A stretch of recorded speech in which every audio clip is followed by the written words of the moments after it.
একটু কথা বলি যে হাদিস শরীফ আমি আপনাদের সামনে তিরমিজি থেকে তুলে ধরেছি, তার ব্যাখ্যা একটু করব। রাসূল পাক সাল্লাল্লাহু আলাইহি ওয়াসাল্লামের পাক জবানের পাক কথা একটু বলে দিই। নবীজি বলছেন আমার উম্মতের মধ্যে ৭৩ দল হবে। কটা দল? একটু জোরে কথা বলবেন। কটা দল? ৭৩ দল হবে। নবীজি বললেন কুল্লুহুম ফিন নারি ইল্লা মিল্লাতান ওয়াহিদা, একটি দল ব্যতীত ৭২ দল যাবে জাহান্নামে। মুল্লা আলী কারি রাহমাতুল্লাহ আলাইহি মিরকাতের মধ্যে ব্যাখ্যা করেছেন ৭২ জাহান্নামে যাবে। এরা ইহুদি নয়, খ্রিস্টান নয়, নাসারা নয়, অমুসলিম নয়। মুসলমানদের মধ্যে কালমা পড়নে ওয়ালাদের মধ্যে, নামাজ পড়নে ওয়ালাদের মধ্যে, রোজা রাখনে ওয়ালাদের মধ্যে ৭৩ দল হবে। ৭২ যাবে জাহান্নামে, এক দল যাবে জান্নাতে। সাহাবীরা প্রেজেন্ট ছিলেন, প্রশ্ন ছুঁড়ে দিলেন, ক্বালু মান হিয়া ইয়া রাসূলুল্লাহ সাল্লাল্লাহু আলাইহি ওয়াসাল্লাম, ইয়া রাসূলুল্লাহ কোন দলটি জান্নাতে যাবে জানতে ইচ্ছুক। দয়াল নবী পাক জবানের পাক কথা একটু শুনে নিন। নবীজি বললেন মা আনা আলাইহি ওয়া আসহাবী, যে আমি রাসূলকে মানার মতো মানলো। একটা মানা আর একটা হলো মানার মতো মানা, দুটো কি সমান? তো কথা বলেন। আমি ওখানে বললাম বাবা আসেন, ঘুমিয়ে থাকবেন না, আমি যাচ্ছি। সবাই শুনলো, ঘুমিয়ে পড়লো। আর বলছে হুজুরকে আমরা মানি। এটা মানলো? এই কথা বলেন, মানবে কখন? আমি যা বলবো তাই মানবে। যাকে মানবো সে যা বলবে সবটাই মানবো। এটাকে বলা হয় মানার মতো মানা, তাই তো নাকি? তাহলে সবাই মানেন না। আচ্ছা, শেষ পর্যন্ত কত মানে কে কত মানে আমি আজকে পরীক্ষা করি সমাপ্ত করব। আপনারা যারা আছেন, আপনারা এই আওলাদে রাসূল গুনাহগার পীরের আওলাদকে আপনারা মানেন তো? মানেন না মানার মতো মানেন? কোনটা করেন? কারা কারা মানার মতো মানেন হাত তোলেন তো দেখি। আচ্ছা, অনেকেই কিন্তু তুলেনি, আমি দেখতে পাচ্ছি। ঠিক আছে, ঠিক আছে, অসুবিধা নেই, আমি জোর করে তুলতে বলিনি। আর যারা তুলেছেন তাদেরও পরীক্ষা আজকে হবে। পরীক্ষায় পাস করবেন তো? কথা বলেন না। এখানে পাস না করে আপনি ওখানে কি করে করবেন? এখান থেকে তো তৈরি হতে হবে। পরীক্ষার আগে আমাদের তৈরি হতে হয় না? সেটা এখান থেকে তৈরি হবে। ঠিক আছে, পরে হবে। পাঁচটা করি। নবী বলছেন যে আমাকে মানল নয়। আমি যদি বিশ্ববাসীকে জিজ্ঞেস করি মুসলমানকে নবীকে মানেন না, বিশ্ববাসী হাত তুলে বলবেন নিশ্চয়ই নবীকে মানবো না। কিন্তু যে একটা মানা আর একটা মানার মতো মানা, দুটোর মধ্যে পার্থক্য। কথা বলেন। আচ্ছা, যেমন একটা বলি, একটু বলি, নাহলে আপনি বুঝতে পারবেন না। যেমন যে হুজুর যেমন একটা উদাহরণ দিয়ে বলেন। আচ্ছা, যেমন নবীজি মক্কা শরীফে দাঁড়িয়ে কি বললেন জানেন? মক্কায় দাঁড়িয়ে বলছেন আইয়ু ইয়াউমিন আইয়ু বালাদিন হাযা, সাহাবীদেরকে বলছেন এই সাহাবীরা আজকে এটা কোন শহর? আইয়ু বালাদিন হাযা, এটা কোন শহর? মক্কায় দাঁড়িয়ে জিজ্ঞেস করছেন এটা কোন শহর। আমি যদি জিজ্ঞেস করি আপনারা কোন শহরে এসেছেন, উত্তর কি দেবেন? মেদিনীপুর শহর। এই তো কি সুন্দর। তো নবীজি মক্কায় দাঁড়িয়ে জিজ্ঞেস করছেন সাহাবীদেরকে এটা কোন শহর। সাহাবীরা নিজেই জানতো মক্কায় দাঁড়িয়েছে, মক্কা শহর। উত্তর দিলেন না। কোরবান যাই মানার মতো মানা। সাহাবীরা উত্তর কি দিলেন একটু শুনেন, বলতে পারতো। উত্তরটা এটাই হওয়া দরকার ছিল যে ইয়া রাসূলুল্লাহ আমরা মক্কা শহরে দাঁড়িয়ে আছি, মক্কায় আছে, এটা মক্কা শহর। এটা না বলে উত্তর দিচ্ছেন আল্লাহু ওয়া রাসূলুহু আ'লাম, এটা কোন শহর আল্লাহ তার রাসূল ভালো জানেন। হায় হায় হায় হায়। আচ্ছা, হয়ে গেল। মিনাতে 10ই জিলহিজ্জা আমাদের সামনে আসছে। হাজী সাহেবরা হজে গেছেন। আমি দোয়া করি আল্লাহ তাদের হজ্জে মাকবুল নসিব করেন। সকলে বলি আমিন। মিনাতে দাঁড়িয়ে 10ই জিলহিজ্জা হাজীদের 4টি কাজ ওই দিনে। বড় শয়তানকে কাকর মারা 7টি, দ্বিতীয় কাজ হলো কুরবানি করা, তৃতীয় কাজ হলো মাথা মুন্ডন করা, চতুর্থ কাজ হলো তাওয়াফে জিয়ারা। 10ই জিলহিজ্জা হাজীদের জন্য 4টি কাজ। তো 10ই জিলহিজ্জা মিনাতে দাঁড়িয়ে নবীজি সাহাবীদেরকে জিজ্ঞেস করছেন, আইয়ু ইয়াউমিন হাযা, আজকের কোন দিন? সাহাবীরা বলো। সাহাবীরা জানেন 10ই জিলহিজ্জা জানেন, কিন্তু উত্তর দিচ্ছেন আল্লাহু ওয়া রাসূলুহু আ'লাম, আজকের কোন দিন আল্লাহ তার রাসূল ভালো জানেন। হায় হায় হায়, কাকে বলে মানার মতো। ভাইরা আমার, বাবাজিরা, সাহাবীদেরকে জিজ্ঞেস করা হলো, সঙ্গীরা জিজ্ঞেস করলেন, আপনি জানতেন না? আশ্চর্য ব্যাপার, মক্কা শহর জানতেন না? 10 তারিখটা জিলহিজ্জা আযাদ দিন জানতেন না? কুরবানির দিন? হ্যাঁ জানি তো। উত্তর এইভাবে না দিয়ে বললেন আল্লাহ তার রাসূল ভালো জানেন। সাহাবীরা বললেন, জানি না নবীজির মানসা কি, হঠাৎ নবীজি এইভাবে বলছেন, দয়ার নবী, আমরা যেটা জানি সেটা তো বলবো, আমরা 10 তারিখটাকে 10 তারিখ বলবো। নবীজি বলছেন না, 10 তারিখটা 10 তারিখ নয়, এটা হলো 12 তারিখ। নবীজি আমরা যেটা জানি মক্কাকে মক্কা জানি, মক্কা বলবো। খোদা না খাস্তা দয়ার নবীর জবানে মোবারক থেকে যদি বের হয় না এটা মক্কা নয় মদিনা, তো মুস্তাফা যদি বলে দেন মক্কাকে মদিনা বলে দেন, ওটাই মেনে নেব। এটা হলো মানার মতো মানা। আর আপনি আমি হলে মক্কাকে মক্কা বলতে হবে, কোরআনে আল্লাহ বলেছেন, দলিল দলিল আল্লাহ বলেছেন বিমা, আল্লাহ বলেছেন বাক্কা, বিবাক্কা, মক্কার নাম বাক্কা রেখেছেন কোরআনে, তাহলে আমরা মক্কাকে মক্কা বলবো। কোরআন কোরআন কিচ্ছু বুঝি না, আহলে কোরআন। হায় হায়। তো আব্দুল্লাহ ইবনে উমর রাস্তা দিয়ে যাচ্ছেন, এক জায়গায় দাঁড়িয়ে 2 রাকাত কাসার পড়লেন। সঙ্গী সাথীরা বলল, আব্দুল্লাহ ইবনে উমর, তুমি যে 2 রাকাত কাসার পড়লে, কাসার তো কোরআনে নেই, কোরআনেতে উল্লেখ নেই কোরআন, আর আপনি কোথা থেকে পেলেন? কোন দলিল ভিত্তিক পড়লেন? কোথায় পেলেন? কুরবান যাই কুরবান যাই। আব্দুল্লাহ ইবনে উমরের উত্তরটা শুনুন। বলছেন, আমি নবীজিকে এই জায়গায় কাসার পড়তে দেখেছি। বলে দিয়ে বলছেন, লা না'লামু শাইআ, হাদিসের ইবারত লা না'লামু শাইআ, আমি মুস্তাফা ছাড়া কিচ্ছু বুঝি না। রাসূল 2 পড়েছেন তাই আমিও 2 পড়লাম। কোনো প্রশ্ন নেই, কোনো কথা নেই। এটাকে বলা হয়, আমি আরো আছে অনেক, আমি একটা বলতে গেলে তো আমার তো সময়, আমি তো জানেন তো বক্তা মানুষ, কত সময় লাগবে, আমিও তো সময় আমার হয়ে যায় এরকম। জিকির করতে বসলে কত সময় লেগে গেল দেখেন, আমি ঘড়িও দেখি, আর ঘড়িও দেখতে চাই না, কত দিকে যাচ্ছি না। যাক, সামান্য টাচ করলাম। এটাকে বলা হয় মানার মতো মানা। নবীকে মানবেন এইভাবে, মুস্তাফার জবানে মুবারক থেকে যেটা বের হয়েছে, ব্যাস, আমরা আর কিচ্ছু বুঝি না। মানার মতো মানা। নবী বলছেন যে আমাকে মানার মতো মানলো, আর এখানে স্টপ করলেন না, আর একটু বললেন ওয়া আসহাবি, আমার সাহাবীদেরকেও, আমার সাহাবী, সাহাবী কাকে বলে? চামড়ার চোখে যারা রাসূলকে দেখলো, কলমা পড়লো, চামড়ার চোখে রাসূলকে দেখলো আর ঈমান অবস্থায় ইন্তেকাল করলেন, ইনারা হলেন সাহাবী। নবী বলছেন আমাকে মানলে হবে না, ওয়া আসহাবি, আমার সাহাবীদেরকেও যে মানার মতো মেনে নিল, সাহাবীকে মানার মতো মানলো। সাহাবীর মধ্যে আহলে বায়াত রয়েছেন, আহলে বায়াতকে মানার মতো মানলো, আমার সাহাবীকে মানার মতো মানলো। এই দলটির নাম হলো নাজিয়া, নাজাত প্রাপ্ত দল। এই দলটির নাম হলো আহলুস সুন্নাহ ওয়াল জামাত।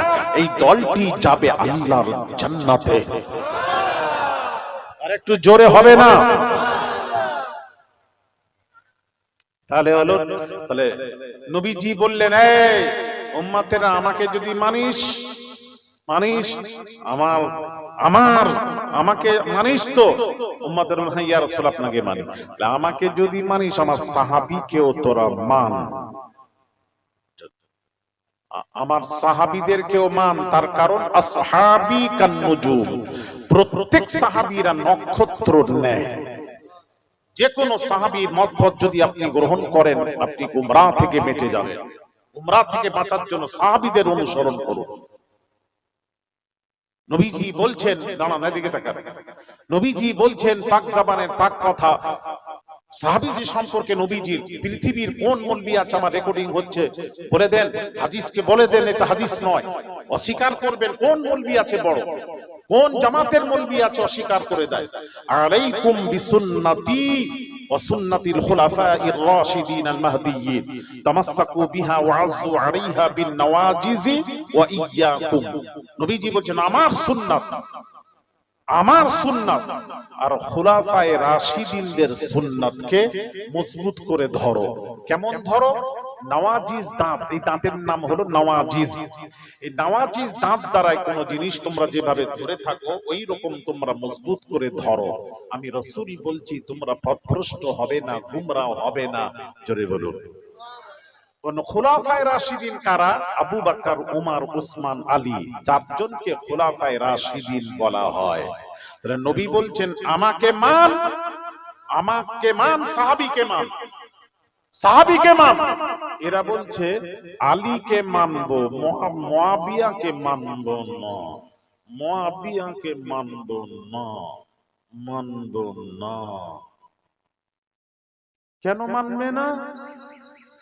আরে বাপ, মুয়াবিয়া আলীর যে ঘটনা যাই হোক, আহলে সুন্নাহ ওয়াল জামাতের বক্তব্য হলো এখানে কোন সাহাবীদের উপর আঙ্গুল তুলে কথা বলা যাবে না, আপনাকে মানতে হবে। সাহাবীর মধ্যে যদি আমার আপনার এই ছেলে শাহজাহানের সাথে আমার কথা বন্ধ, সাপোজ ধরুন আপনারা সব জানেন যে এই ছেলেটির সাথে হুজুরের কথা বন্ধ, দ্বন্দ্ব হয়ে কথা বন্ধ, হঠাৎ আপনারা দেখছেন এই মঞ্চে আছে একসাথে কথা হচ্ছে, কি ভাববেন? আপনারা কি ভাববেন? কথা বড় জ্বালা, এদেরকে নিয়ে সমাজে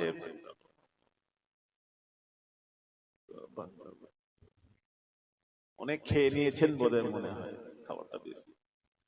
আমার কথা বোঝাতে পারছি না, এর সাথে আমার কথা বন্ধ, দ্বন্দ্ব হয়। আজকে কথা বলছি, এর দ্বারা কি প্রমাণ হলো, কি বোঝা গেল? মীমাংসা হয়েছে, দ্বন্দ্ব ছিল, নিশ্চয়ই হুজুরের সাথে মীমাংসা হয়ে গেছে বলেই তো হুজুর কথা বলছে।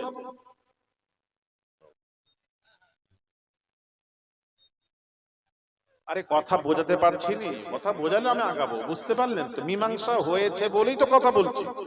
আল্লাহ কোরআনে বলছে রাদিয়াল্লাহু আনহুম ওয়া রাদু আনহু, রাদিয়াল্লাহু আনহু, আমি তাদের উপর রাজি হয়ে গেছি, তারা আমাকে রাজি করিয়ে নিয়েছে, আমিও তাদের উপর রাজি খুশি হয়ে গেছি।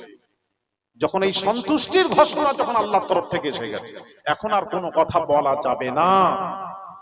তাহলে বুঝতে হবে নিশ্চয়ই সাহাবীরা ভুল করেছিলেন, ঠিক আছে মানলাম, ভুলটাকে আল্লাহ ক্ষমা করে দিয়েছেন। যেমন ওয়াহশী কলেমা পড়ে ঈমান এনেছে, রাসূল পাক সাল্লাল্লাহু আলাইহি ওয়াসাল্লাম বলেছেন ওয়াহশী খবরদার, তুমি কলমা পড়েছো, ঈমান এনেছো, সব ঠিক আছে, কিন্তু আমার কাছে ঘন ঘন আসবে না। কেন?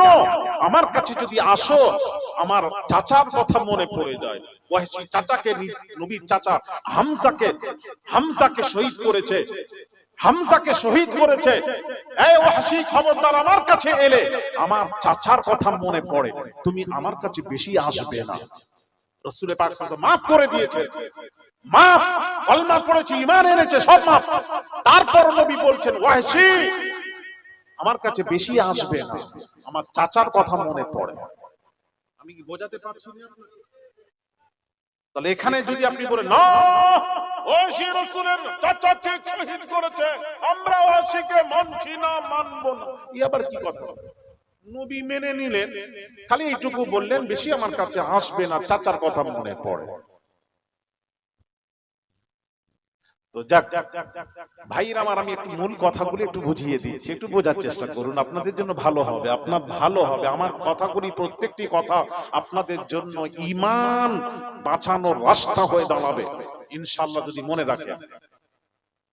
তাহলে নবী বলছেন ভালো করে শুনো, আমার মানো, আমার সাহাবীকে মানো, খুলাফায়ে রাশিদিনকে মানো, আবু বকর উমরকে মানো, উমরের সুন্নাতকে মজবুত করে ধরো। আর দেখেন এক শ্রেণী কি বলছে জানেন, আল্লাহ মানি, রাসূল মানি, সাহাবী মানি না, আল্লাহর ওলি মানি না, ইমাম মানি না। ও আচ্ছা, কি মানেন? কোরআন মানি, হাদিস মানি, আল্লাহ মানি, রাসূল মানি। তো রাসূল যখন মানেন, রাসূল বলছেন, রাসূল মানেন তো আচ্ছা ঠিক আছে। ছেলে বলছে আব্বু তোমার আদেশ পালন করব, তোমাকে মানি, তুমি যা বলবে শুনবো, কিন্তু মায়ের আদেশ পালন করব না। তখন বাপ বলছে বেটা ঠিক আছে, আমার আদেশ পালন করবি তো? জি আব্বু, তোমার যা বলবে তুমি, তোমার কথা মানবো, আদেশ মানবো, মায়ের আদেশ মানবো না।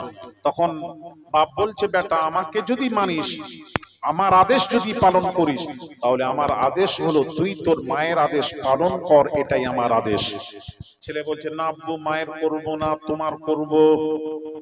কি বুঝলেন? আরে কথা বলে, মাকে মানলো না, বাপকেও মানলো না। এরা বলছে কোরআন মানি, হাদিস মানি, আল্লাহ মানি, রাসূল মানি, আর সাহাবী মানি না। নবী বলছেন আমাকে মানিস তো? জি ইয়া রাসূলুল্লাহ। আপনাকে মানবো না, পাই টু পাই আপনাকে মানি। নবী বলছেন আমাকে মানলে উমরকেও মান, খুলাফায়ে রাশিদিনদেরকে মান, উমরকেও মান, উমরের 20 রাকাত তারাবি মান, এটা উমরের সুন্নাত মান। এরা বলছে না নবী মানি, কিন্তু উমরের 20 রাকাত তারাবি মানি না। তাহলে কি হলো? নবী মানা হলো? এক কথা বলেন, নবী মানা হলো? নবী যদি মানতো, নবী বলছেন আমার খুলাফায়ে রাশিদিন আবু বকর উমর উসমান আলীকে মানো, আমার সুন্নাত আর খুলাফায়ে রাশিদিনের সুন্নাতকে মজবুত করে ধরো। তাহলে 20 রাকাত তারাবি কার সুন্নাত? উমরের সুন্নাত। তো নবী বলছেন সুন্নাতকে ধর, আর এরা বলছেন না 20 রাকাত তারাবি মানবো না, 8। এই রকম শ্রেণীর মানুষ বুঝি আপনাদের এলাকায় বোধহয় আশেপাশে কোথাও নেই মনে হয়। 8 রাকাত তারাবি পড়নেওয়ালা বুঝি নেই মনে হয়, কথাও বলেন। আচ্ছা 8 রাকাত, আর বলছে নবী মানো। এ কি মানলো নবীকে? আমার তো মাথায় ঢুকলো না। হ্যাঁ 8 রাকাত তোমরা মানলে, 8 রাকাত কোথা থেকে পড়লে তোমরা আমাকে জানাতে হবে, বলতে হবে। প্রথম নম্বর হলো 8 রাকাত কোথায় পেলে? আমি ওর দলিল দিচ্ছি আপনাকে। ভাইয়ের আমার, বুখারী শরীফের হাদিস, আম্মা জান আয়েশা সিদ্দিকা রাদিয়াল্লাহু তাআলা আনহাকে প্রশ্ন করা হলো। এদিকে তাকান। প্রশ্নকারী প্রশ্ন করলো আম্মা জান নবীজি রমজান মাসের রাত্রির নামাজ কেমন ছিল? এটা প্রশ্ন ছিল না যে রমজান মাসে তারাবির নামাজ কত পড়তেন, তারাবিরও উল্লেখ ছিল না। রমজান মাসে তাহাজ্জুদ কত রাকাত পড়তেন, এটা উল্লেখ ছিল না। তাহাজ্জুদের উল্লেখ ছিল না, প্রশ্নকারী উল্লেখ করেননি। তারাবিরও উল্লেখ করেন। প্রশ্নকারী সির্ফ বলেছেন আম্মা জান রাসূলের রমজান মাসের কিয়ামুল লাইল, রাত্রির নামাজ কেমন ছিল, রমজান মাসের রাত্রির নামাজ কেমন ছিল, এটাই প্রশ্ন। কিয়ামুল লাইল কেমন ছিল, এটাই প্রশ্ন। তো আম্মা জান আয়েশা, আরে কি জ্ঞানী, উনাকে এরা তারাবি ধরে নিয়েছে, এরা তারাবি ধরেছে। আর আম্মা জান আয়েশা এত জ্ঞানী যে প্রশ্নকারী তাহাজ্জুদের উল্লেখ করেননি, তারাবির উল্লেখ করেন। তাহলে আম্মা জান বুঝতে পেরেছেন এরা কি প্রশ্ন করতে চেয়েছে, প্রশ্নকারীর উদ্দেশ্য কি, আম্মা জান আয়েশা বুঝতে পেরেছে। আর আম্মা জান আয়েশা যদি বুঝতে না পারেন, পৃথিবীর কেউ বুঝতে পারবে না, যিনি লাখো লাখো হাদিসের হাফেজ ছিলেন। সবচেয়ে বেশি আম্মা জান আয়েশা সিদ্দিকা রাদিয়াল্লাহু তাআলা আনহা হাদিসের হাফেজা ছিলেন, লাখ লাখ হাদিসের হাফেজ। সবচেয়ে বেশি হাদিস বর্ণনা করেছেন আম্মা জান আয়েশা সিদ্দিকা রাদিয়াল্লাহু তাআলা আনহা। আম্মা জান বুঝলেন না, দাঁড়ান, জ্ঞানী যারা হবে তাদেরকে ওই তারাবিরও প্রশ্ন, তারাবিরও উল্লেখ দরকার নেই, তাহাজ্জুদের উল্লেখ দরকার নেই। প্রশ্ন করলেই যারা জ্ঞানী হবে তারা ধরে নিবে ইনি কি বলতে চাচ্ছেন। যেমন আমি একটু উদাহরণ দিই, ইমরাউল কায়েস একজন বড় কবি ছিলেন। ইমরাউল কায়েসের কিছু শত্রু পক্ষ তাকে ধরেছে, জীবনের মতো তাকে হত্যা করবে, মারবে, মেরে ফেলবে। ইমরাউল কায়েস চিন্তা করলো আমাকে এরা মেরে ফেলবে। তখন ইমরাউল কায়েস বললেন যে আমাকে তোমরা মেরেই ফেলবে, তাহলে আমার একটা শর্ত। হ্যাঁ বলুন কি শর্ত? আমি একটা কবিতার একটা লাইন লিখে দেব, ওই কবিতার লেখা এক লাইন লেখা, ওটা আমাকে হত্যা করে আমার মেয়ে আছে, মেয়েকে দিয়ে দেবে, এইটা আমার শর্ত। তখন তারা হত্যাকারীরা বলল, ভালো করে বুঝবেন ওয়াজ, হত্যাকারীরা বলল আপনার কি কবিতাকে দেখি, পৌঁছানো যাবে কিনা, কি লেখা আছে পড়বো, দেখবো, বুঝবো, তারপর আপনার মেয়েকে দেব, শর্ত মঞ্জুর, তারপরে শেষের কথা, আপনি আগে লিখুন। তখন ইমরাউল কায়েস কবিতার একটা লাইন লিখলেন। কি লিখলেন? ইয়া বানাতি ইমরাউল কায়েস ইন্না আবাকুমা, বিরামনগর জরিল গাজী, কাঁটার ব্যবসা করেন।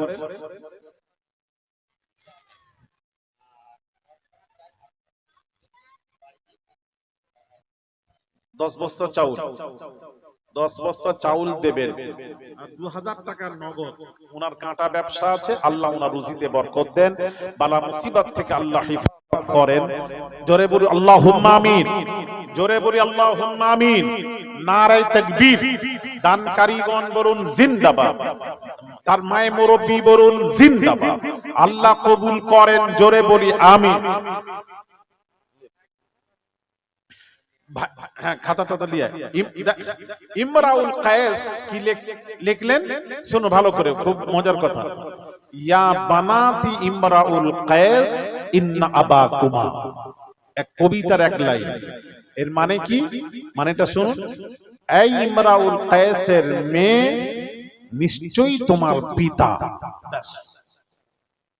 এবার পিতা কি করছে না করছে দ্বিতীয় লাইনটা লিখলে তো বোঝা যাবে, ওটা এক লাইন কবিতা। নিশ্চয়ই তোমার পিতা কি করছে, তোমার পিতাকে কেউ হত্যা করছে না, মেরে ফেলছে না, ছুটাছুটি করছে না, কোনো মুসিবতে আছে না, পেরেশানিতে আছে, কি নিশ্চয়ই তোমার পিতা কি ঘুমিয়ে আছে না অসুস্থ, কোনো খবর নেই, খবর নেই। নিশ্চয়ই এই ইমরাউল কায়েসের মেয়ে নিশ্চয়ই তোমার পিতা। ব্যাস কবিতার একটা লাইন, তার ব্যাখ্যার জামা। হত্যাকারীরা দেখে বলল অসুবিধা নেই, এটা যদি আমরা হত্যা করে যদি মেয়েকে দিই তাহলে আমরা আসামি হিসেবে ধরা পড়ব না। আমি কি বোঝাতে পারছি? আসামি হিসেবে ধরা পড়ব না, অসুবিধা নেই, মঞ্জুর শর্ত। হত্যা করলো ইমরাউল কায়েস, এত বড় কবিকে হত্যা করলো। ওই কবিতার একটা লাইন লেখা কাগজটি নিয়ে তার মেয়েকে দিয়ে দিল, তোমার বাপ পাঠিয়েছে। মেয়েটি পড়ে চিৎকার করে কাঁদতে লাগলো, এত জোরে জোরে কাঁদছে, আশেপাশে পাড়ার প্রতিবেশী বেরিয়ে এসছে, এসে বলল কি হলো, কি হলো, কাঁদছো কেন? তখন মেয়ে বলছে আমি কাঁদছি এই জন্য এরা আমার পিতাকে হত্যা করেছে। তখন এরাও বলছে আমরা হত্যা করেছি, তার প্রমাণ, প্রমাণ দিতে হবে, তো মুখে বললে হবে, প্রমাণ। তখন মেয়েটি কবিতার, বাপের লেখা কবিতার এক লাইন লেখাটা দিয়ে বলল এই দেখেন আমার বাপ লিখে পাঠিয়েছে। কি লিখে পাঠিয়েছে? ইয়া বানাতি ইমরাউল কায়েস ইন্না আবাকুমা, এই ইমরাউল কায়েসের মেয়ে নিশ্চয়ই তোমার পিতা। তো এই পিতাকে এরা হত্যা করেছে, দ্বিতীয় লাইন তো নেই, লেখা নেই। তোমার বাপ তো বলেনি যে এরা হত্যা করেছে তোমার পিতাকে, দ্বিতীয় লাইন তো নেই, তোরা কি করে বললে তোমরা এরা হত্যা করেছে?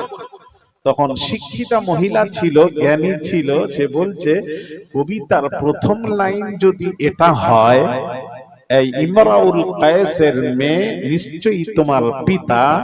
এটা কবিতার প্রথম লাইন যদি হয়, দ্বিতীয় লাইনটা হবে কদ কুতিলা ওয়া কাতিলুহু, নিশ্চয়ই তোমার পিতাকে এই দুইজন হত্যা করেছে। বোঝাতে পারলাম না? কথা বলেন আপনারা, সত্যি এরা বুঝতে পারেননি? শিক্ষিতা মহিলা, জ্ঞানী তো, সে বলছে তো আমাকে লিখতে হবে নি, লেখা দরকার কি আছে? ওইটা যদি লেখা থাকতো এই দুইজন হত্যা করেছে, তারা ওর লেখাটা পৌঁছাতো না তো। যার জন্য যে তার বাপ জানে আমার মেয়েকে একটা কবিতার লাইন লিখে দেব, মেয়ে বুঝতে পারবে এরাই হত্যাকারী আমার বাপের। পরের লাইনটা কি হবে সে বলে দিল, এত জ্ঞানী। তাহলে আম্মা জান আয়েশা সিদ্দিকা রাদিয়াল্লাহু তাআলা আনহা, রাসূল পাক সাল্লাল্লাহু আলাইহি সাল্লাম সবচেয়ে বেশি সময় দিয়েছেন আম্মা জান আয়েশার কাছে। আম্মা জান আয়েশা যত হাদিস রিওয়ায়াত করেছেন, আল্লাহু আকবার কাবীরা, পৃথিবীতে এত হাদিস নারীদের মধ্যে কেউ উল্লেখ করেননি যত আম্মা জান। লাখো লাখো হাদিসের হাফেজা ছিলেন আম্মা জান আয়েশা সিদ্দিকা রাদিয়াল্লাহু তাআলা আনহা। আম্মা জান আয়েশাকে প্রশ্নকারী যখন প্রশ্ন করলো রমজান মাসের রাত্রিতে নবীজির নামাজ কেমন ছিল, কিয়ামুল লাইল কেমন ছিল, প্রশ্ন যখন করেছে আম্মা জান প্রশ্নকারীর প্রশ্নটা ধরে নিয়েছেন ও কি বলতে চাচ্ছে, ঠিক ওইভাবে আম্মা জান উত্তর দিচ্ছেন। উত্তরটা আজকের আর শোনাবো না, আপনারা যেভাবে মুরঝে আছেন ওইভাবে ওয়াজ হয় না, জোর করে কলেমা পড়ানো যায় না, শোনা এটা অন্য রাখলাম। পরে আবার আপনাদের কখনো আশেপাশে এলাকায় গেলে আপনারা প্রশ্ন করবেন, বেঁচে থাকবেন, তখন আপনাদের সামনে তুলে ধরবো। এটা আপনারা তো বলছে দুজনে, আর তো সব আছে, কথা বলছে কেউ?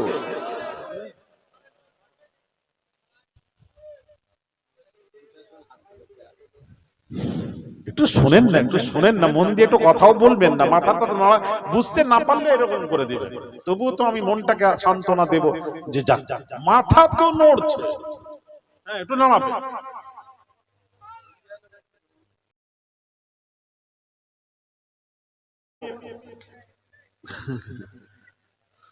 হাত দেখাচ্ছ তো? হ্যাঁ আচ্ছা, সবাই শুনছে, হ্যাঁ ছেড়ে দাও, খুব ভালোবাসে তো। আমার ওয়াজ বোঝা যাচ্ছে না আপনাদের? আচ্ছা, এইবার আম্মা জান কি উত্তর দিচ্ছে একটু শুনেন। প্রশ্নকারী কিন্তু ডাইরেক্ট বলেনি তাহাজ্জুদ তারাবি, কোনো প্রশ্ন নেই, ডাইরেক্ট প্রশ্নকারী কিয়ামুল লাইল কেমন ছিল। আম্মা জান আয়েশা সিদ্দিকা রাদিয়াল্লাহু তাআলা আনহা তিনি বুঝতে পারবেন না?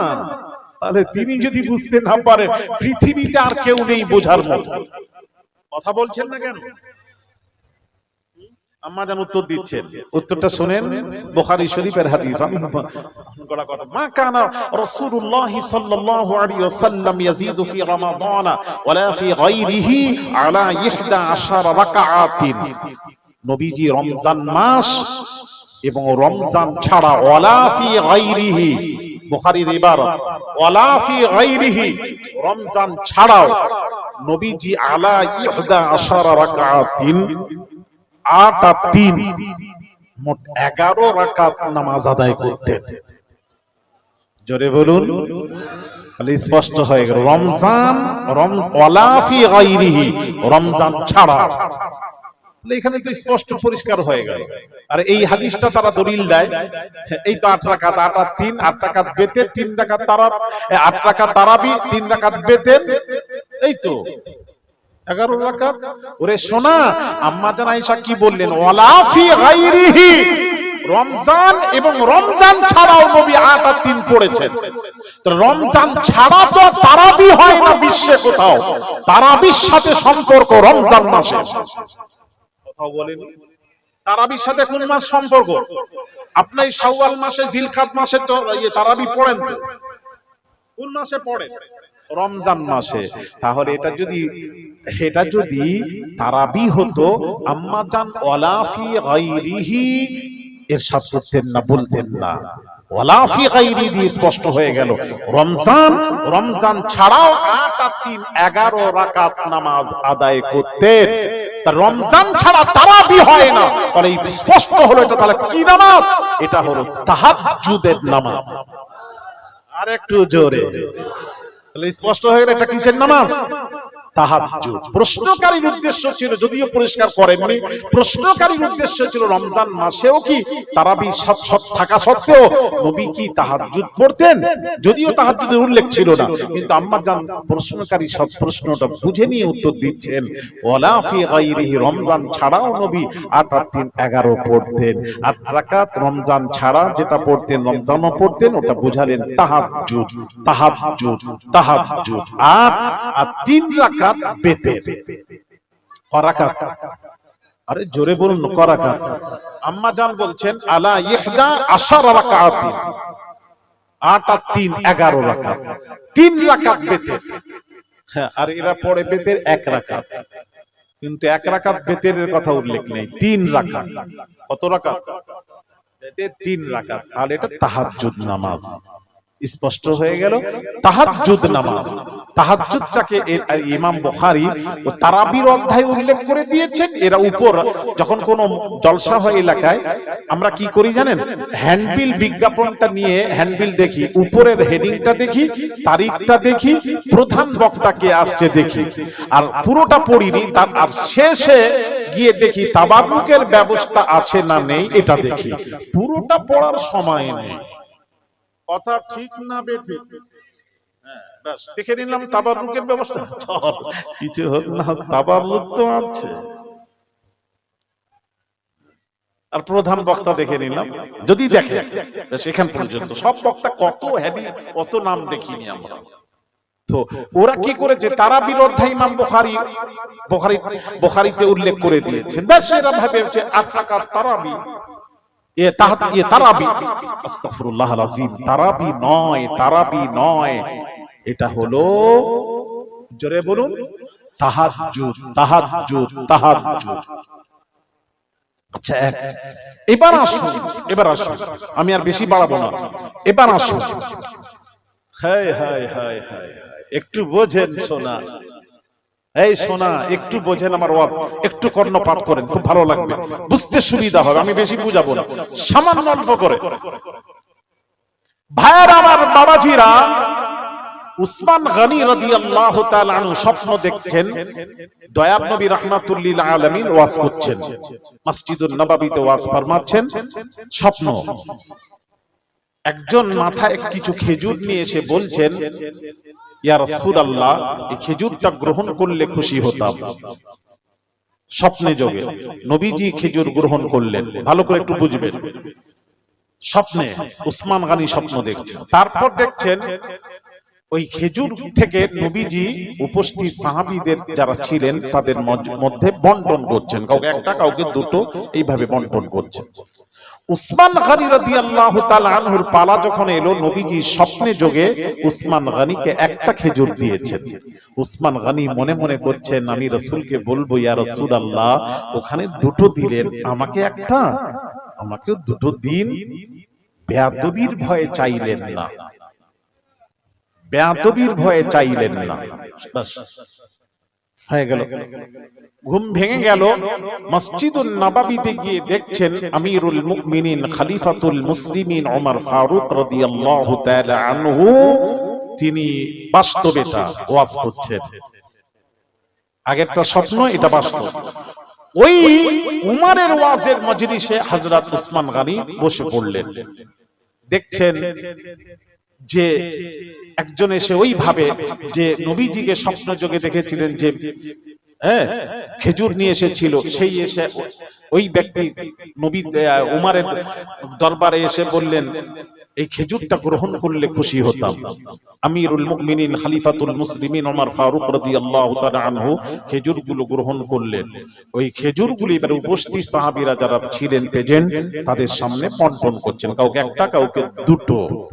এবার উসমান গনির পালা যখন এলো, ভালো করে শুনবেন, উসমান গনিকে হযরত উমর একটা খেজুর দিয়েছেন।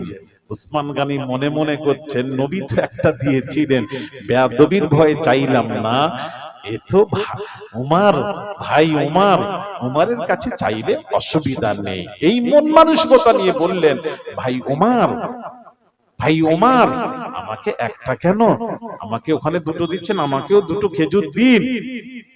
আমাকেও দিন, অতিরিক্ত দিন। হা হারে খোদার কসম, আমিরুল মুমিনিন খলিফাতুল মুসলিমিন ওমর ফারুক রাদিয়াল্লাহু তাআলা আনহু বলেছিলেন, ভাই ওসমান, গত রাত্রিতে নবীজি তোমাকে যদি 2টি খেজুর দিতেন, আমি ওমর তোমাকে 2টি খেজুর দিতাম। আমার নবী একটা খেজুর দিয়েছেন, আমি যদি 2টো খেজুর দিই রাসূলের মুখালিফাত হবে, বিপরীত হবে। নবীজি তোমাকে একটা খেজুর দিয়েছেন বলে আমি ওমর তোমাকে একটা খেজুর দিলাম। আর একটু জোরে। হায় হায় হায়। তাহলে উমার স্বপ্ন কি করে জানলেন? উনার তো স্বপ্ন ব্যাপার উনি দেখেছেন, উনি উনার স্বপ্ন কাউকে বলেন। এর আগে আমি যখন এসেছি ওর উত্তরটা দিয়ে দিয়েছি। আল্লাহর উনিরা কি করে জানেন? ইত্তাকু ফিরাসাতাল মুমিনি ফাইন্নাহু ইয়ানজুরু বিনুরিল্লাহ। ভাইরা আমার, বাদশা হারুন রশিদের স্বপ্ন ওই বাহলুল মাজজুব কি করে জানলেন? ওটা উত্তর দিয়েছি, ওয়াজ করে গেছি, মনে হচ্ছে না ভুলে গেছেন? কথাও বলেন, মাথাটা নাড়ান, মনে আছে? ইত্তাকু ফিরাসাতাল মুমিনি ফাইন্নাহু ইয়ানজুরু বিনুরিল্লাহ। আল্লাহ ওয়ালাদেরকে ভয় করো, কারণ আল্লাহ ওয়ালারা আল্লাহর নূরের ভেতর দিয়ে দেখতে পান।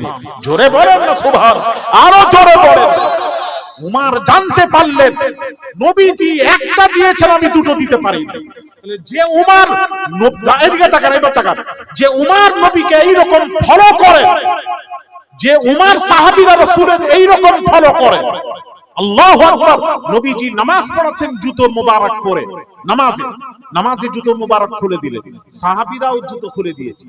সালাম ফিরে নবী বললেন, এই সাহাবীরা তোমাদের জুতো কোথায়? না ইয়া রাসূল, আপনি খুলে দিয়েছেন দেখে আমরাও খুলে দিয়েছি। নবী বললেন, তোমরা খুললে কেন? আর আমি খুলেছি, আমার কাছে জিবরিল আমিন ওহী নাজিল হলো, জিবরিল আমিন এসে বললেন, ইয়া রাসূলুল্লাহ, আপনার জুতোর নিচে নাপাকি লেগে আছে, তাই খুলেছি। তোমরা খুললে কেন? তোমাদের তো নাপাকি নেই। সাহাবীরা বললেন, আমরা খুললাম নাপাকির জন্য নয়, আপনার অনুসরণ করো তো খুলে দিয়েছি। জোরে বলেন না সুবহানাল্লাহ। আমি বোঝাতে পারছি না বোধহয়? তাহলে যে উমর আমাকে বোঝাবেন যে উমর এইরকম ফলো করেন, এইরকম ফলোয়ার ছিলেন রাসূল পাক সাল্লাল্লাহু আলাইহি ওয়াসাল্লামের, সেই নবী 8 রাকাত পড়বেন তারাবি, আর নবী উমর 20 রাকাত তারাবি পড়বেন, নবীর মুখালিফাত করবেন, নবীর চেয়ে বেড়ে যাবেন, এটা আদৌ হতে পারে না, পারে না, পারে না। তাহলে বোঝা গেল উমর যখন 20 রাকাত তারাবি পড়াচ্ছেন, তাহলে নিশ্চয়ই বোঝা গেল উমরও 20 রাকাত, আল্লাহর নবীও 20 রাকাত তারাবি পড়েছেন বলেই তো উমর 20 রাকাত তারাবি পড়ালেন। জোরে বল, আরো জোরে। বোঝাতে পারছি নি? তাহলে নবীজি ক রাকাত পড়েছিলেন? 20 রাকাত।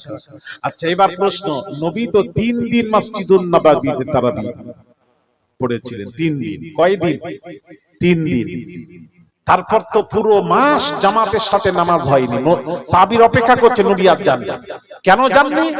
তোমাদের উপর ফরজ হয়ে যাবে, এই আশঙ্কা করে আমি গেলাম না। নবী যাও বন্ধ করে দিলেন। তাহলে তোমরা যদি তারাবি পড়ো, 20 রাকাত পড়তে হবে। নবীকে যদি ফলো করো, তাহলে 3 দিন মসজিদুল নববীতে তারাবি পড়েছেন, 3 দিন পড়ো। সারা মাস পড়তে পারবে না, পারবে না, পারবে না। কথা বোঝাতে পারছি না? পড়লে কত পড়বেন? 3 দিন আর 20 রাকাত। তারাবি তো 20 রাকাত, উমরের সুন্নাত, এটার উপর ইজমা হয়ে গেছে গোটা বিশ্বে আলেম ওলামা ফাকিহগণ 20 রাকাত তারাবি পড়েন। হারামাইন শরীফাইনে 20 রাকাত তারাবি হয়। তাহলে আমি বোঝাতে পারলাম, তাহলে তারাবি পড়লে 20 রাকাত পড়তে হবে, এটা উমরের সুন্নাত। আর নবীকে যদি মানো, উমরের সুন্নাতকেও মানতে হবে, মানতে হবে, মানতে হবে। আর নবীকে যদি আর এদিকে বলি নবীকে মানো, মানি, আর নবীকে যদি মান, নবী বলছেন আমার সাহাবীকে মান, উমরকে মান, উমরের 20 রাকাত তারাবি মান। এরা বলছেন না, নবীকে মানি, উমরের 20 রাকাত তারাবি মানি না। তাহলে বোঝা গেল এরা উমর রাসূলকেও মানে না, উমরকেও মানে না, মুযাবযাবিনা বাইনা যালিক, লা ইলাহা উলা ওয়ালা ইলাহা উলা, ইস ঘাট কা না উস ঘাট কা। বাবা বসো, নালে মঞ্চে বসবে, এখানে বসো। ইস ঘাট কা না উস ঘাট কা। ভাইরা আমার, বাবাজিরা, তাই আমি আপনাদেরকে বলবো, মানার মতো মানেন, তাহলে লাভ আছে, কিছু উপকার আছে, ফায়দা হবে মানার মতো মানলে। রাসূল পাক সাল্লাল্লাহু আলাইহি ওয়াসাল্লামকে, এই জন্য আমি আপনাদেরকে বলবো, পীর মুর্শিদের দরবারকে আজ যদি আমরা মুরিদ হয়ে যদি আল্লাহর ওলিকে মানার মতো যদি মানতাম, ওলিদেরকে মুরিদ হয়েছে কিন্তু মানার মতো পীরকে মানি না, পীরকে যদি মানার মতো মানতাম তাহলে আমরা নামাজ ছেড়ে দিতাম না। পীরকে যদি মানার মতো মানতাম, পীর মুর্শিদ দাদা পীর মুজাদ্দিদুল জামান পিয়ারডাঙ্গার পীর আপনাদেরকে বলেননি বাবা নামাজ পড়ো না, এই কথা বলেছেন? কথা বলেন, তুমি বলেছেন নামাজ পড়ো, রোজা রাখো, হজ করো, বাবা কারুর হক মারবে না, পাড়ার প্রতিবেশীর হক মারবে না, হক মারবে না। তিনি বলে গেলেন হারাম খাবে না, সুদ খাবে না, ঘুষ খাবে না, বলে গেলেন। হ্যাঁ, উনারা যেসব কথা বলেছেন সব কোরআন হাদিসের কথা, দাদা পীরের নিজের মত পথ নয়, কোরআন হাদিসের কথা। ইমামে আজম আবু হানিফাকে আমরা মানি, সেই ইমামে আজম আবু হানিফা কি বলেছেন জানেন? আমার কোনো কথা যদি কোরআন হাদিসের বিপক্ষে চলে যায়, সেক্ষেত্রে আমারটা মানবে না, কোরআন হাদিস যেটা বলে সেটার উপর আমল করবে, আমারটাকে বর্জন করবে। আমরা অন্ধ তাকলিদের বিশ্বাস করি না। আমার মুজাদ্দিদুল জামান দাদা পীর এটা বলেননি যে আমাকে ইমাম। আজকাল আমরা কিছু আছি, দাদা পীর যেটা বলবে করেছে করব, দাদা পীর যেটা করেননি ওটা করব না, এটাও কথা ঠিক নয়। ভাইয়েরা বাবাজিরা, কথা বুঝতে পেরেছেন? দাদা পীরের মত পথ, আমরা যেসব মত আছে সেই মত পথের উপর আমরা ইস্তেকামাত থাকবো, মজবুত থাকবো। আমরা কারোর কথা শুনবো না, কোনো প্রশ্নের উত্তর দিতে তোমাদের দরকার নেই। আমাদের কাছে জেনে নিন, উত্তর আমাদের কাছে শুনবেন, উত্তর আপনাদের দেওয়া দরকার নেই। কি আপনারা জানেন না আপনারা কি উত্তর দেবেন? উত্তর দেবেন না, আপনারা বলবেন আমাদের দাদা পীর করে গেছেন, সুতরাং কোরআন হাদিস মত পথ মেনে গেছেন, সেই মত আমরা মত পথ। হ্যাঁ, কোরআন হাদিসের বিপক্ষে কোনো মত কথা থাকলে বলুন, সেটাকে আমিও বর্জন করব। বসে সেটা আলোচনা করুন যে জামানার মুজাদ্দিদ কোরআন হাদিসের বারখিলাফ কথা বলেছেন, সেটা আমরাও বর্জন করব। সেখানে সেই ক্ষেত্রে উনিও বলেছেন কোরআন হাদিসকে ফলো করবে, কেননা আল্লাহ পাক কোরআন পাকে বলেন ফাইন তানাযাআতুম ফি শাইইন ফারুদ্দুহু ইলাল্লাহি ওয়ার রাসূল। আলেম ওলামা মুহাদ্দিস মুফাসসির পীর ওলি গাউস কুতুব আবদালদের কথার মধ্যে যদি দ্বিমত দেখা যায়, সেখানে তুমি কি করবে? সেখানে কাটটা মানবে, কাটটা বর্জন করবে। সেখানে তোমরা কোরআন হাদিস ফেলে দেখবে, উভয়ের কথাটাকে কোরআন হাদিসে ফেলে দেখবে। যার কথাটি কোরআন হাদিসের পক্ষে হবে সেটাই মানবে, যার কথাটি কোরআন হাদিসের বিপক্ষে চলে যাবে সেটা মানবে না, মানবে না, মানবে না। এটাই হলো কোরআনের ফয়সালা, সিস্টেম হলো এটাই। তো সুতরাং আমরা হক পীরের মুরিদ বাবা, কথা ভুল না ঠিক বাবা? আমরা হক পীরের মুরিদ, ভণ্ড পীরের মুরিদ নয়। তাই আপনাদেরকে বলবো এমন ভাবে চলুন। দাদা পীর জানেন, মুরিদরা আপনারা জানেন কিনা জানি না, একটা কথা বলে দিই। মুজাদ্দিদুল জামান আলা হযরত দাদা হুজুর পীর কিবলা একবার অসুস্থ হলেন। সীতাপুরে একজন ডাক্তার ছিল, হিন্দু ডাক্তার। তখনকার তার ফি ছিল 500 টাকা। ওই ডাক্তারকে নিয়ে আসা হলো মুজাদ্দিদুল জামান দাদা পীরের চিকিৎসার জন্য। মুজাদ্দিদুল জামান দাদা পীরের সবকিছু দেখে দেখে ডাক্তার বাবু বলছেন পীরের কোনো রোগ নেই, পীরের কোনো রোগ নেই। মিজিলা হুজুর পীর কিবলা ইয়ং ছিলেন, রেগে গেল। ডাক্তার বাবু 500 টাকা ফি দিয়ে ডাকা হলো, আর আপনি এসে বলছেন কোনো রোগ নেই। রোগ নেই তো কষ্ট হচ্ছে কেন? কষ্ট হচ্ছে কেন? জামানার মুজাদ্দিদ উত্তর দিচ্ছেন, উত্তরটা শুনবেন না? এ ডাক্তার বাবু উত্তর দিচ্ছেন হ্যাঁ, জামানার মুজাদ্দিদের কষ্ট হচ্ছে কেন? ডাক্তার বাবু বলছেন মুরিদরা নাফরমানি করার কারণে, মুরিদরা তার ভক্তরা গুনাহ করার কারণে পীরের কষ্ট হচ্ছে। আই মুরিদ রে, হায় হায়, আমরা এমন কাজ করছি, আমাদের কাজ কর্মের ফলে রাসূল পাক সাল্লাল্লাহু আলাইহি সাল্লাম কষ্ট পাবেন, ব্যথা পাবেন, আপনার পীর ব্যথা পাবেন, তার কষ্ট হবে। এটা কেউ চায়? আমরা আদৌ চাইবো না। যদি সত্যি তাকে ভালোবাসবো, তাকে কষ্ট দিতে আমরা রাজি নয়। মুস্তাফা আহবাব নবী রাহমাতুল লিল আলামিন, সুনানে বাজ্জার হাদিস করুন, নবীজি বলছেন, ওমা রাআইতু মিন শাররি ওমা রাআইতু মিন খাইরিন ফাহামিদুল্লাহ আলাইহি। আমি কবর থেকে যখন দেখি উম্মতরা ভালো কাজ করতে, আমি আল্লাহর কাছে ওই উম্মতের প্রশংসা করতে থাকি। ওমা রাআইতু মিন শাররিন ফাস্তাগফিরুল্লাহ লাকুম। নবীজি বলছেন, যখন আমার উম্মতকে মন্দ কাজ করতে, খারাপ কাজ করতে যখন দেখি, তখন আল্লাহকে বলি, আল্লাহ, তখন আল্লাহর কাছে উম্মতের গুনাহগার উম্মতের জন্য আমি ক্ষমা চাইতে থাকি। জোরে বলেন না। হায় হায়, সেই নবীকে কষ্ট দেবেন না সোনা, সেই নবীকে কষ্ট দেবেন না, দেবেন না, দেবেন না।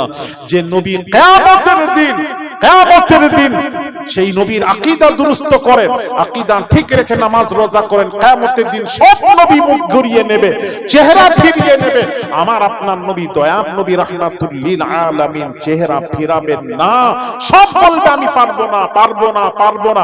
আদম নবী বলবেন, আমি সুপারিশ করতে পারবো না। নূহ নবী বলবেন, আমি পারবো না।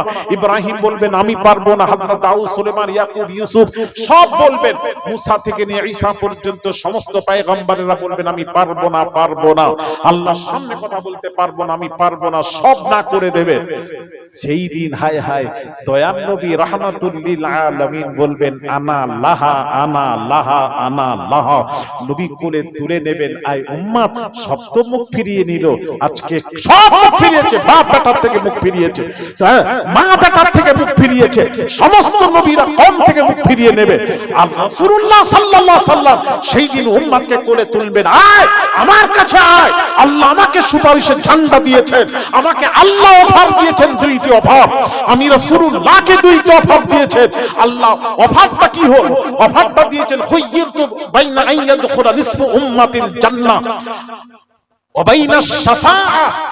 আল্লাহ পাক বললেন, হাবিব, আমি দুইটি অফার দিচ্ছি, দুইটি অফারের যে কোনো একটা অফার গ্রহণ করুন। একটা হলো নিসফু উম্মাতিল জান্নাহ, পৃথিবীর অর্ধেক উম্মতকে, আপনার উম্মতকে আমি জান্নাত দান করে দিলাম। আরো জোরে, উম্মত আর করবেন না, কাঁদবেন না, অর্ধেক উম্মতকে জান্নাত দান করে দিলাম। এই একটা অফার।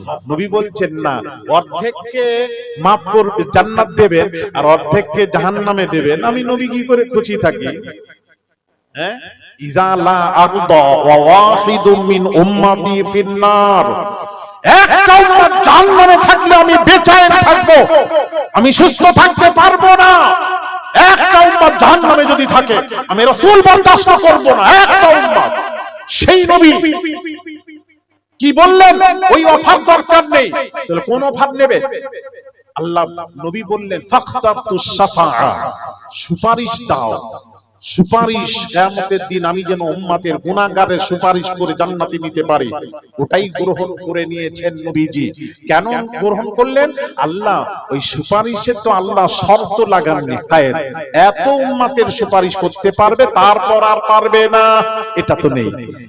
কিয়ামতের দিন আল্লাহ বলছেন, মুস্তাফা, হাবিব, আপনি সুপারিশ করতেই থাকবেন, করতেই থাকবেন, করতেই থাকবেন, বলতেই থাকবেন, বলতেই থাকবেন, আর আমি আল্লাহ ক্ষমা করতেই থাকবো, করতেই থাকবো, করতেই থাকবো, করতেই থাকবো।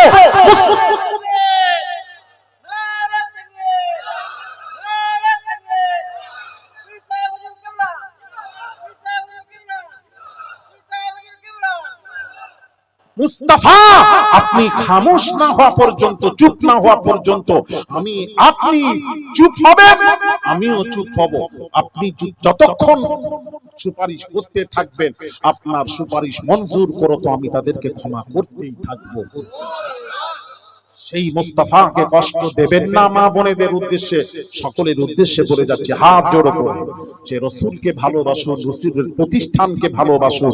নবীকে ভালোবাসলে মুখে বললে হবে না, ভালোবাসা দেখিয়ে যান। ভালোবাসার মধ্যেও পার্থক্য আছে। নবীজি কাবার সামনে চাঁদা চাচ্ছেন, চাঁদা নবীজি চেয়েছেন, সাহাবীরা দিয়েছেন।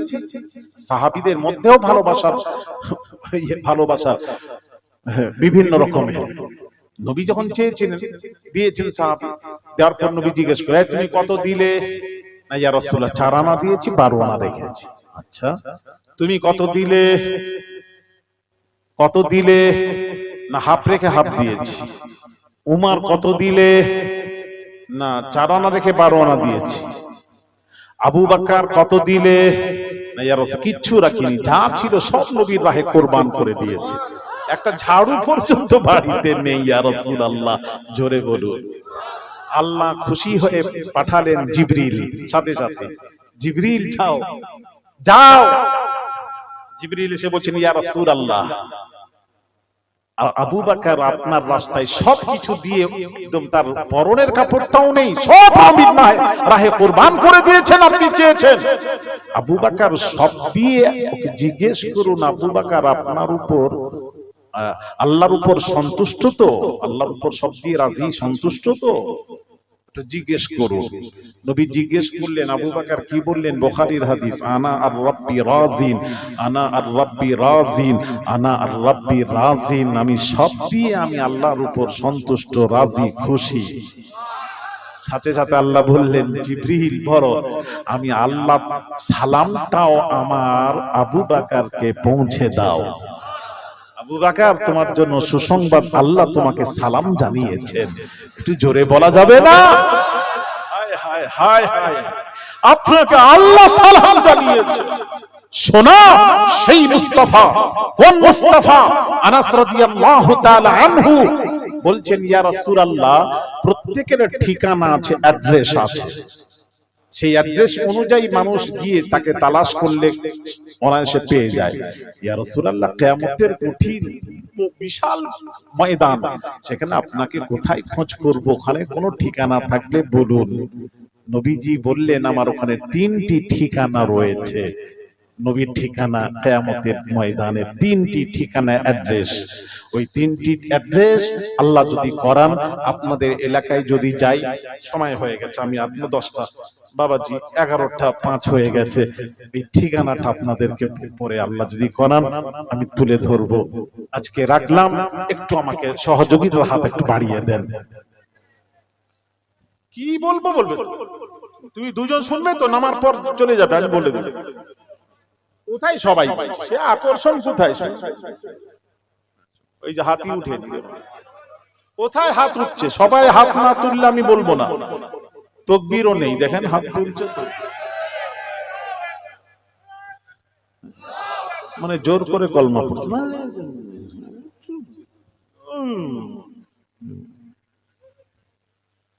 নবীর অ্যাড্রেসটা নেবেন না? কি করতে এসেছেন এখানে? শিখে যাবেন না? একটু নিলে তো আপনার তো ফায়দা হবে, উপকার হবে। ওখানে তো যেতে হবে সকলকে। কারা কারা যাবেন না ওখানে হাসরের ময়দানে? কে কে যাবেন না? হাত তোলেন। তোলেন বাবা, একটু দেরি করবেন না, তাড়াতাড়ি হাত তোলেন। আরে তোলেন না, একটা তোলেন। মাশাআল্লাহ, এই তো উনি যাবেন। পরিষ্কার হাত তুলে কি করবেন বলেন?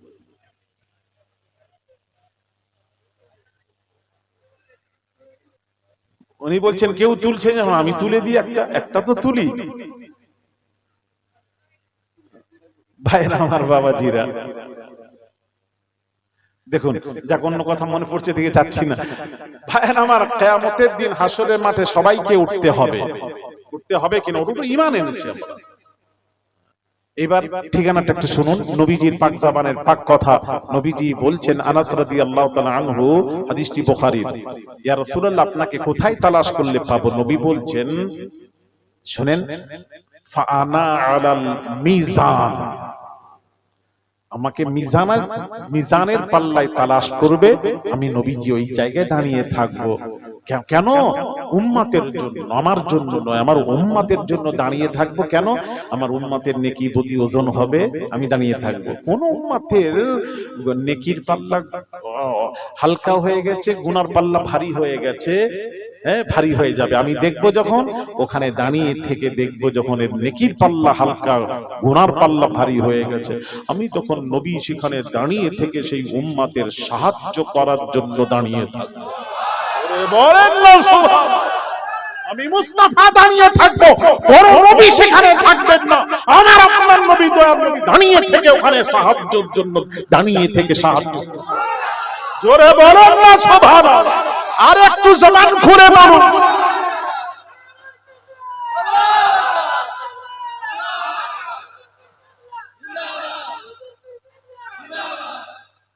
কোথায় কোথায়? মিজানের পাল্লায়। জোরে বলুন কোথায়? সাহাবী আরজ করলেন, ইয়া রাসূলুল্লাহ, আনাস রাদিয়াল্লাহু তাআলা আনহু বললেন, ইয়া রাসূলুল্লাহ, ওখানে যদি খোঁজ করে পাওয়া না যায় আর কোনো ঠিকানা আছে? নবীজি বলছেন, হ্যাঁ আরো আছে। বলুন। নবী বলছেন, ক্বালা আলাস সিরাতি। নবী বললেন, আমাকে পুলসিরাতে খোঁজ করবে। পুলসিরাতে। ইয়া রাসূলুল্লাহ, পুলসিরাতে কি করবেন? আমি দাঁড়িয়ে থাকবো উম্মতের জন্য। আমার উম্মতেরা পুলসিরাতের উপর দিয়ে পার হয়ে যখন জান্নাতে যাবে, কোন ভালো ছাত্র থাকে, কথা বুঝতে পেরেছেন? ফার্স্ট ডিভিশনের ছাত্র থাকে, সেকেন্ড ডিভিশন, থার্ড ডিভিশন। আমার উম্মতেরা কমজোর দুর্বল উম্মত থাকে, ভালো উম্মত থাকবে, ভালোরা পার হয়ে যাবে। আমার দুর্বল উম্মত যারা, কমজোর উম্মত যারা, পার হতে গিয়ে যদি ওই পুলসিরাতে বিপদে পড়ে যায়, হায় হায় হায় হায়, মুস্তাফার কথা যদি বিপদে পড়ে যায়, আমি রাসূলুল্লাহ দাঁড়িয়ে যখন দেখব যেতে পারছে না, খোদার কসম আমি মুহাম্মদ রাহমাতুল লিল আলামিন, চার আলমের জন্য রহমত স্বরূপ আল্লাহ আমাকে প্রেরণ করেছেন। খালি দুনিয়ার জন্য নয়, ওখানেও রহমত, এখানেও রহমত, কবরেও রহমত, আলামে বারজাখে রহমত, সব জায়গায় রহমতই রহমত, চার আলমের জন্য। ওখানে যখন দেখবো বিপদে পড়েছে আর উম্মত যেতে পারছে না, আমি রাসূল তাকে সাহায্য করে পুলসিরাত পার করিয়ে দেব। জোরে বলেন না সুবহানাল্লাহ। হয় শোনা, হাতে ধরে বলছি মা বাপ বোনেরা, এলাকাবাসী, আমার রাসূল বোঝেন, রাসূল বোঝেন। প্রেম ভালোবাসা অন্তরে পয়দা করে, নবীর জন্য জীবন দিতে হয়, জীবন দেয়, দিয়ে দেখা মুস্তাফাকে। আমরা সেই উম্মত। আনাস রাদিয়াল্লাহু তাআলা আনহু বলেন, ইয়া রাসূলুল্লাহ, ওখানেও যদি খোঁজ করে না পাই, কোথায় খোঁজ করব? আরো কোনো ঠিকানা আছে?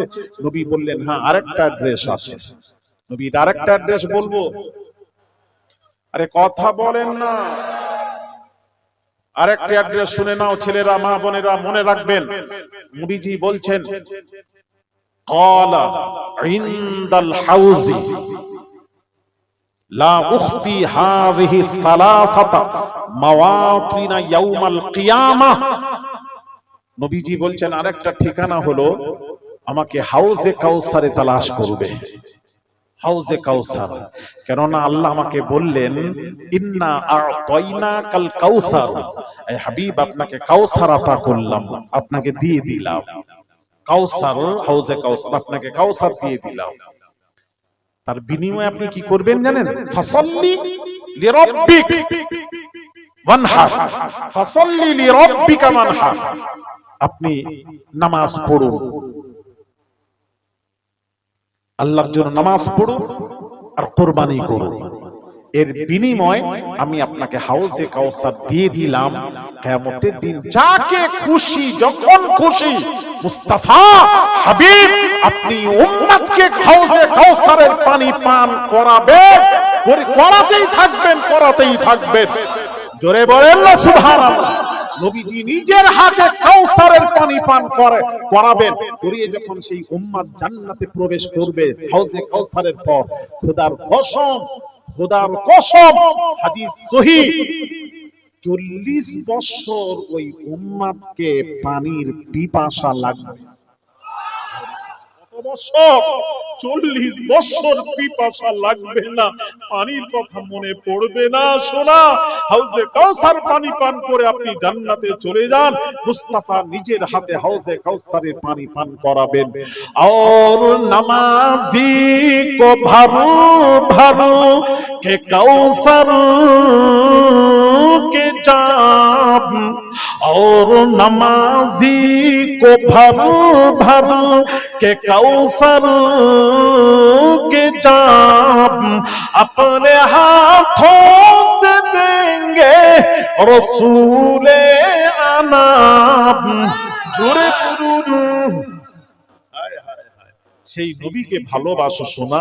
আমি ভালোবাসা দেখতে পাচ্ছি, ঘুরছি, মজা দেখছি, নবীকে মানে ওইরকম শুকনো শুকনো ভালোবাসা, জীবন দিয়ে দাও, উজাড় করে দাও নবীর জন্য। শোনা, আমি বলবো সেই নবীকে আপনারা কারা কারা ভালোবাসেন হাত তুলেন, একটু হাত তুলেন। নারায়ে তাকবীর,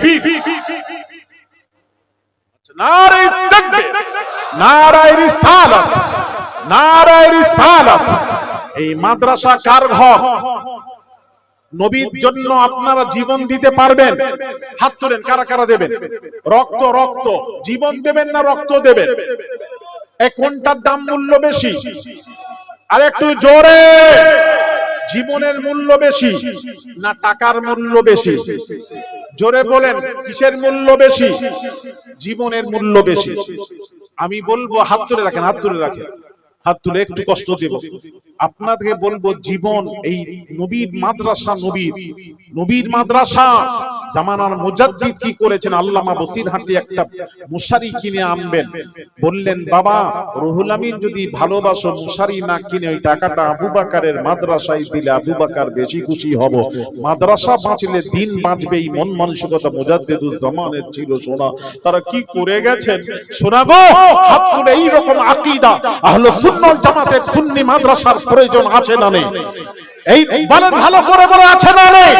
এরা যদি না তৈরি হয় আমরা গুমরা হয়ে যাবে, আপনাদেরকে এরা গুমরা করবে, পথভ্রষ্ট উম্মতকে নিয়ে জাহান্নামে ঠেলে ফেলে দেবে। এই জন্য এই প্রতিষ্ঠানের দরকার আছে। এই প্রতিষ্ঠানকে চালাতে গেলে এই প্রতিষ্ঠানের জন্য নবীর মহব্বতে আপনারা 10টি দাতা